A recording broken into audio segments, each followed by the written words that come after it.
রামিসা হত্যার ব্যাপারে স্বরাষ্ট্রমন্ত্রী বলেছেন যে প্রকাশ্যে শাস্তি দেয়া এটা মধ্যযুগের আইন। আমরা এখন আধুনিক যুগে আছি। এ ব্যাপারে ইসলাম কি বলে? ইসলামের কোনো আইনকে মধ্যযুগের আইন বলা যাবে না। এটা একটা ধৃষ্টতা এবং এটা চরম, আমি মনে করি ইসলাম না জানার কারণে ওনার মধ্যে তৈরি হয়েছে। আপনারা এত আইনের কথা বলেন, এত আইন করে বাংলাদেশে 9 দিনে তাহলে কেন 6 জন ধর্ষণের শিকার হয়? ওই আইনের ভয় মানুষকে কেন অন্যায় থেকে এক মুহূর্তের জন্য দূরে রাখতে পারে না? অথচ আপনি চিন্তা করেন, যেই যুগকে আপনি মধ্যযুগ বলতেছেন ওইটা সোনালী যুগ মুসলমানের।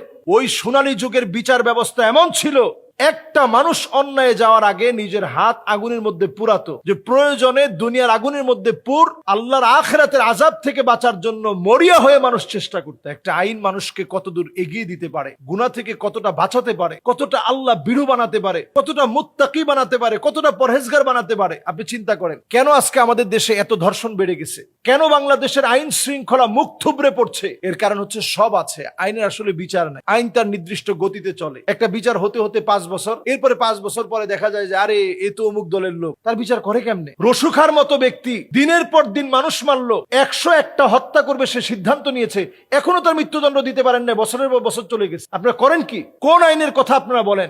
সুশীলরা যে আইনে বিচার করতে চায় ওই আইনের বিচারে রসুখার মতো ব্যক্তি দিনের পর দিন মানুষ মেরেছে, অভিনব কায়দায় মানুষকে হত্যা করেছে দিনের পর দিন, একেবারে সিরিয়াল কিলার যাকে বলে, তার বিচার বাংলাদেশে হয় নাই। এরশাদ শিকদারের মতো দাগী আসামি, ফাঁসির আসামিকে দিনের পর দিন আপনারা বিভিন্ন রকমের ছলচাতুরি করার পরে, সিনেমা তৈরি হওয়ার পরে তারে নিয়ে, এরপরে যাক লোকটার ফাঁসি হয়েছে, ফাঁসি হওয়ার আগে এরশাদ শিকদারের মতো দাগী আসামি বলতেছে যে আমার কোনো অপরাধ নেই, মানে তার কোনো অন্যায় নেই, দুনিয়ায় যা করছে সে খুব ভালো কাজ করছে। এরপরও আমরা আইনের চোখে এই মানুষগুলোর অপরাধী বলে মনে করি না। প্রিয় ভাইয়েরা, বাংলাদেশে আপনি কয়েকটা শাস্তি এভাবে প্রকাশ্যে দিয়ে দেখেন, আপনারা যদি অপারগ হন জনতার হাতে উঠায় দেন যে মানুষটা এত একেবারে পশুত্বের আচরণে নিজেকে এইরকম পশু মনে করে কাজ করতে পারে, তার শাস্তি তো মানুষের নিজেদের হাতে উঠায় করা দরকার। মানুষ কিন্তু মিছিলের মধ্যে বলতেছে তার ব্যাপারে, যদি আপনারা না পারেন আমাদের হাতে উঠায় দেন। এই জন্য আল্লাহর কোরআনের যে বিধান, আল্লাহর কোরআনের যে আইন, ওই আইন অনুপাতে যদি বাংলাদেশে বিচার চালু না করেন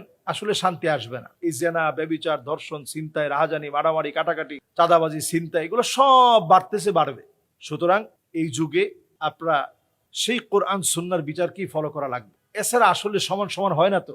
এই যে একটা রামিসা চলে গেছে, তার বাসায় মেয়ে আছে, বাচ্চা মানুষ আছে, এখন বাচ্চারা তো কোনো অপরাধ করে না, অপরাধ করছে স্বামী স্ত্রী। স্বামী স্ত্রী দুজনে মিলেই বাচ্চাটাকে হত্যা করেছে। আর স্ত্রী কতটা নির্লজ্জ বেহায়া, সে তার স্বামীকে পরনারীর সঙ্গে, একটা ছোট বাচ্চাকে এই বিকৃতি যৌন আচরণ করতে দিয়েছে স্ত্রী নিজে, সে কতটা অমানুষ হলে পরে এই কাজ করতে পারে?